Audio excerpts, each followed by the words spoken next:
On this episode of China Uncensored, Shanghai.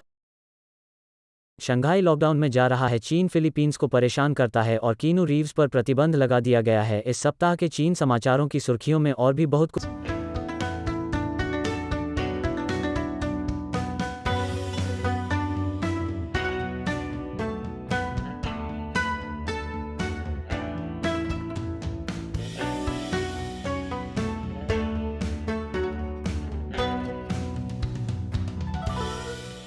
बिना sensor किए चीन में आपका स्वागत है। मैं क्रिस चैपल हूं। इस सप्ताह हमारी शीर्ष कहानी में चीन दुनिया पर कब्जा कर रहा है और हम विल स्मिथ द्वारा क्रिस रॉक को थप्पड़ मारने के बारे में बहस कर रहे हैं।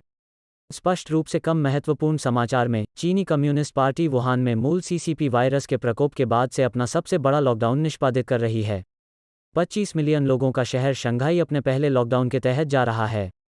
अरे, याद है हमारा पहला लॉकडाउन?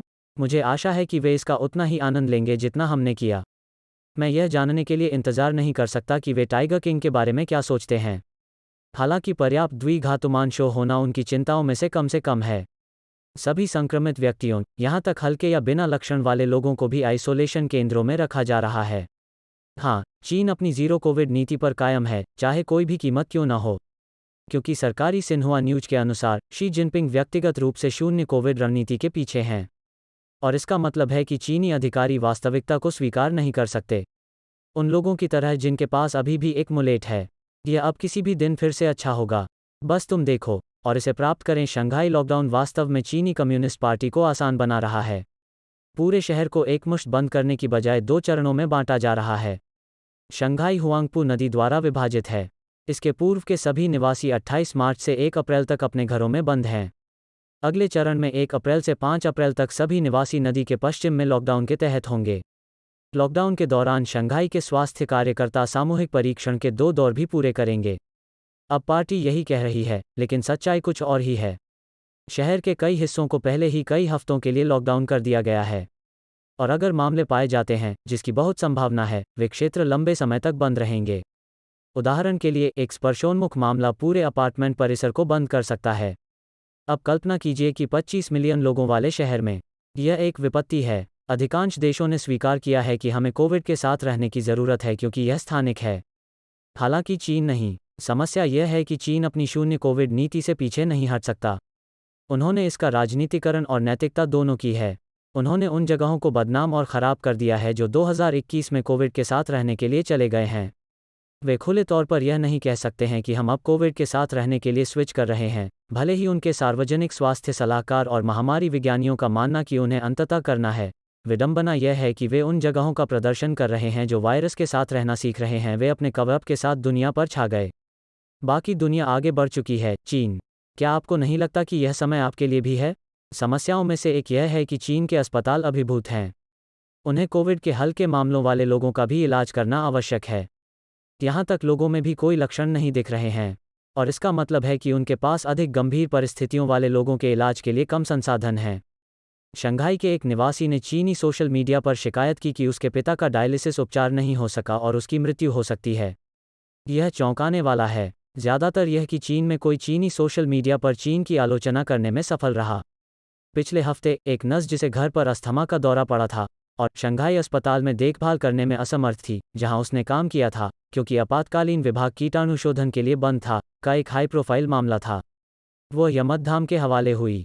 एक चीनी नागरिक ने ट्विटर के चीन संस्करण वीबो पर लिखा, ऐसा लगता है कि जब तक लोग कोविड से नहीं मरते, इससे कोई फर्क नहीं पड़ता कि वे कैसे मरते हैं। ऐसा लगता है कि चीनी सरकार आप पर ज़्यादा गुस्सा करेगी अगर आप भीड़ को गोलियों से ज़्यादा छींक से स्प्रे करेंगे। कम से कम वे लोग कोविड से नहीं मरे। और फिर भोजन के बारे में चिंता है। अन्य शहरों में पिछले लॉकडाउन ने लोगों को भूखा छोड़ दिया। इसलिए जब शंघाई में तालाबंदी की घोषणा की गई तो पूरे शहर में खाली अलमारियों को खरीदने से घबराहट हुई, टॉयलेट पेपर सहित। वाह, यह वास्तव में 2 साल पहले से खुद को देखने जैसा है। किराने की खरीदारी ऑनलाइन करनी होगी, लेकिन चीज़ें बिक जाती हैं।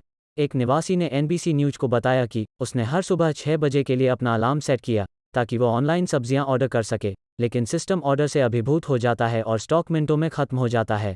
मैं मूल रूप से अब सब्जियां नहीं खरीद सकता, जो परेशान करने वाला लगता है। हालांकि मैं संबंधित नहीं हो सकता क्योंकि मेरे पास नहीं है बुश प्रशासन के बाद से सब्जी खाए।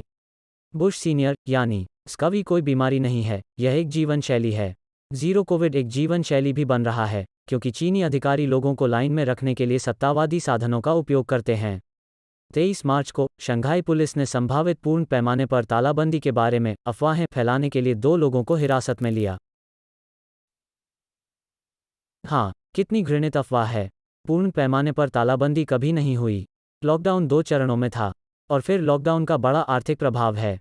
शंघाई चीन के कुल आर्थिक उत्पादन का लगभग 4% हिस्सा है और यह देश के सबसे बड़े बंदरगाह और सैकड़ों बहुराष्ट्रीय कंपनियों के क्षेत्रीय मुख्यालय का घर है। हांगकांग के एक अर्थशास्त्री के मुताबिक चीन अपने जीरो कोविड फियास्को पर हर महीने $46 अरब उड़ा रहा है। शी के लॉकडाउन से शायद देश को खोए हुए उत्पादन में सकल घरेलू उत्पाद का लगभग 3.1% खर्च होगा, और यह आशावादी है।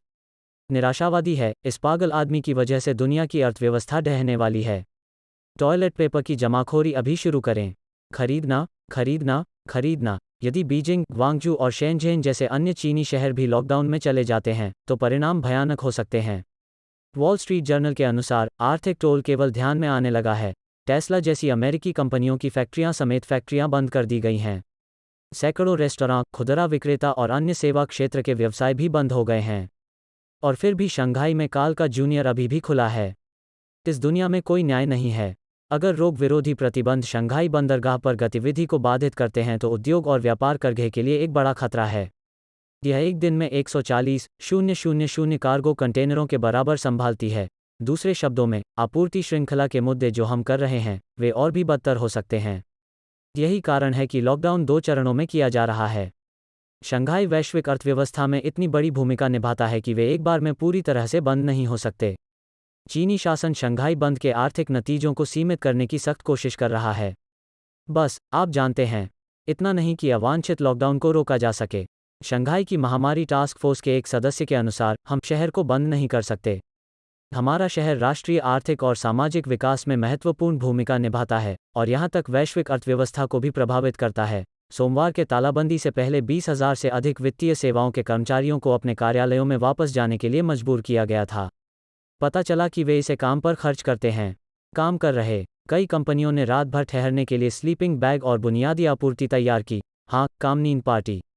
आइए लड़कों के बारे में गपशप करें और सरकार हमारे साथ गुलामों की तरह कैसे व्यवहार कर रही है।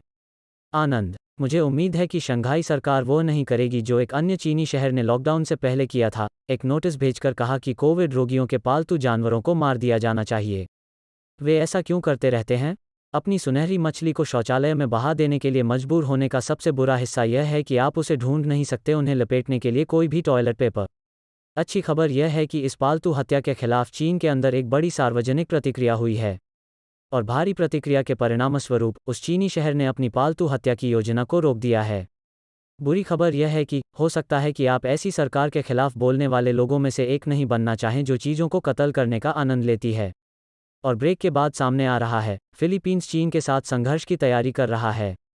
वापसी पर स्वागत है। दक्षिण चीन सागर में विवादित क्षेत्र को लेकर चीन लगातार फिलीपींस को परेशान कर रहा है।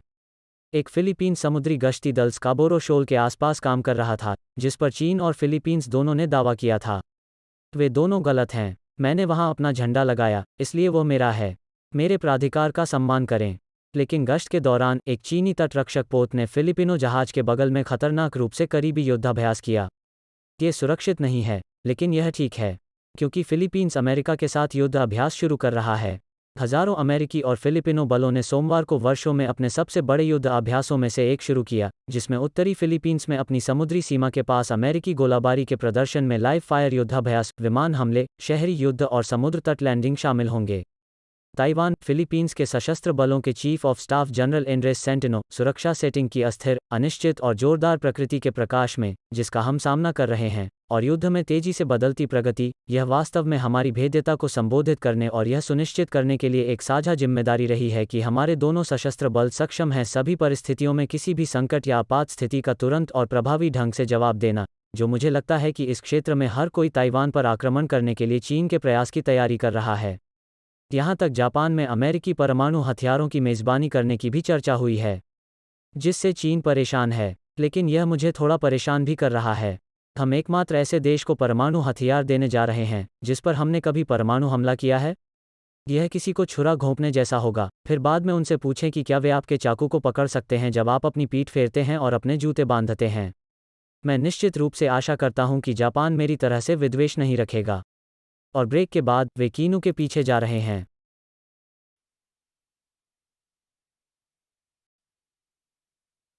वापसी पर स्वागत है। चीन में एक रहस्यमय विमान दुर्घटना के बारे में पिछले सप्ताह की कहानी का अद्यतन।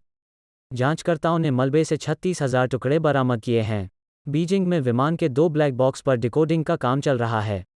फ्लाइट डेटा रिकॉर्डर, जो मुख्य दुर्घटना स्थल से लगभग 40 मीटर की दूरी पर दब गया था, रविवार को खोजा गया था। इस रिकॉर्डिंग के अनुसार इस बात का कोई अपडेट नहीं है कि किस कारण से विमान जमीन में एक ऊर्ध्वाधर नाक में गोता लगाता है। इस विमान दुर्घटना का कारण जो भी रहा हो, एक बात तो तय है। इसके बारे में बहुत सारी पागल साजिश के सिद्धांत होने वाले हैं। और उनमें से बहुत चीनी कम्युनिस्ट पार्टी से आने वाले हैं। क्या आप जानते हैं कि हवाई जहाज का ब्लैक बॉक्स अमेरिका द्वारा फोर्ट डेट्रिक में एक प्रयोगशाला में बनाया गया था? चीन ने आनुवंशिक डेटा को राष्ट्रीय संसाधन घोषित किया है। यह कदम चीन के जीन बैंकों और आनुवंशिक जानकारी के अन्य भंडार पर राज्य के नियंत्रण को मजबूत करेगा। यह कई कारणों से चिंताजनक है। एक कारण यह है कि इस आनुवंशिक जानकारी का अधिकांश भाग सहमति से प्राप्त नहीं किया जा रहा है। चीनी कम्युनिस्ट पार्टी सहमति को उसी तरह देखती है जैसे मैं सब्जियों को देखता हूँ।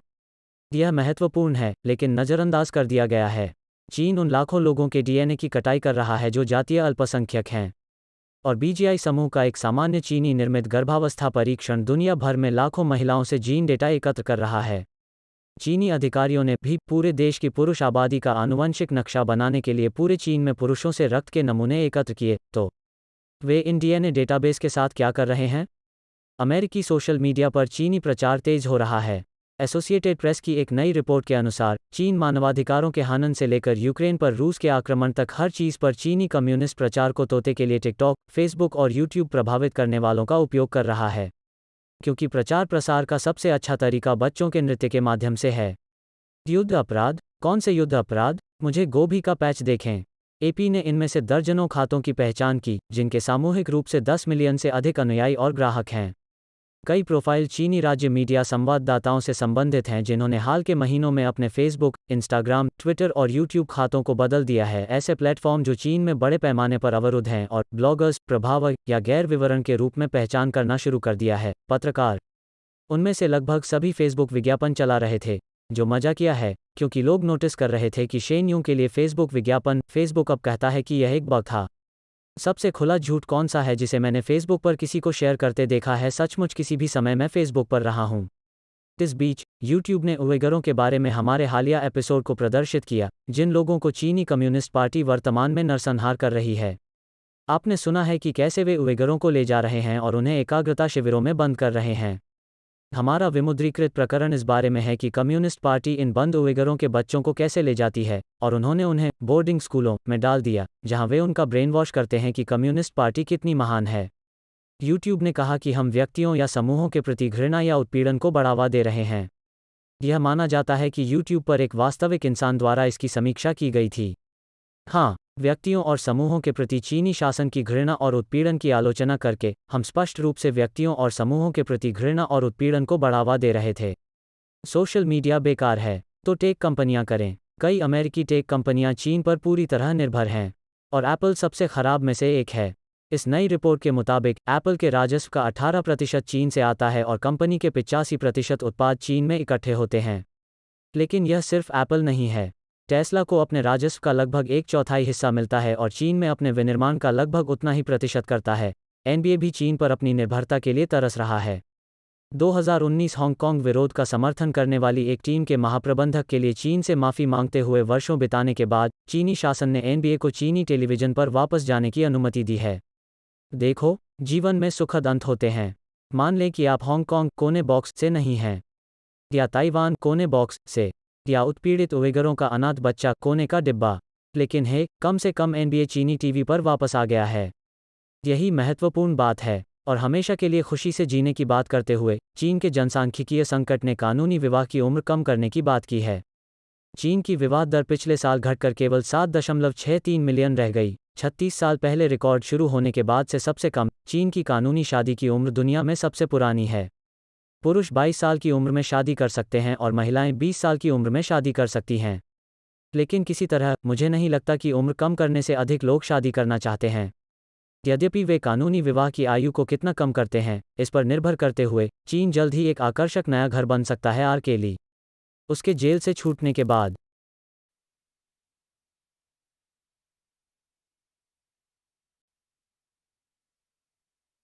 और अंत में चीन ने कीनू रीव्स की फिल्मों पर प्रतिबंध लगा दिया है। चीन में स्ट्रीमिंग सेवाओं ने चुपचाप उनकी फिल्मों को हटा दिया है, क्योंकि हम केवल यह मान सकते हैं कि तिब्बत के लिए उनका समर्थन है। यह खबर के बाद हुआ कि कीनू रीव्स मार्च में तिब्बत हाउस के लिए एक लाभ संगीत कार्यक्रम में प्रदर्शन करेंगे। अब मुझे पता है कि आप क्या सोच रहे हैं, चीन ने कीनू पर प्रतिबंध लगा दिया? इसका मतलब हमारे लिए अधिक कीनू कॉर्नर बॉक्स है। लेकिन ऐसा नहीं है कि यह कैसे काम करता है। कीनू एक सीमित संसाधन नहीं है। कीनू मोमबत्ती की लौ की तरह है। उनके प्रकाश को असीम रूप से साझा किया जा सकता है और उनके द्वारा स्पर्श किए जाने वाले प्रत्येक व्यक्ति के जीवन को रोशन किया जा सकता है। कीनू के चीनी लोगों को वंचित करना, खैर इस बार कम्युनिस्ट पार्टी बहुत आगे निकल गई है और यह शो आपके सहयोग के बिना संभव नहीं होगा। तो अब समय आ गया है कि मैं आप में से किसी एक के एक प्रश्न का उत्तर दूं। दाहू स्थानीय लोगों से पूछते हैं, क्या आप सभी अच्छे चीन दृष्टा समूहों की सिफारिश कर सकते हैं जिनमें मैं खुद को शामिल कर सकता हूं? मैं जितना हो सके चीन के बारे में सीखना चाहता हूं। खैर दाहू, यह बहुत अच्छी बात है। मैं आपको बिल बिशप द्वारा सिनोकिज्म न्यूज़लेटर की सिफारिश कर सकता हूं। वो वर्षों से चीन पर नज़र रखता है और नवीनतम चीन समाचारों के साथ साथ उसके विश्लेषण के साथ एक बहुत अच्छा समाचार पत्र रखता है। यह व्यक्तिगत कहानियों को बड़ा संदर्भ प्रदान करने में मदद करता है। यह शुरू करने के लिए एक अच्छी जगह होगी। आपके प्रश्न और आपके समर्थन दाहू के लिए धन्यवाद। यदि आप चीन को बिना सेंसर किए समर्थन करना चाहते हैं तो स्थानीय लोगों पर हमारे विशेष सोशल मीडिया प्लेटफॉर्म से जुड़ें। इसमें शामिल होना मुफ्त है, लेकिन भुगतान करने वाले समर्थकों को विशेष सामग्री और मैट, शैली और मेरे साथ पोस्ट करने और चैट करने की क्षमता प्राप्त होगी। इसे chinongcensor.locals.com पर देखें या आप इस प्यारी टी शर्ट को खरीद सकते हैं। मैंने चीन में जातीय सफाई के लिए आंखें मूंद ली और मुझे बस इतना सस्ता टी शर्ट मिला। इसे और हमारे अन्य उत्पादों को chinongcensor.tv/merchandise पर देखें। एक बार फिर मैं क्रिस चैपल हूँ, अगली बार मिलते हैं।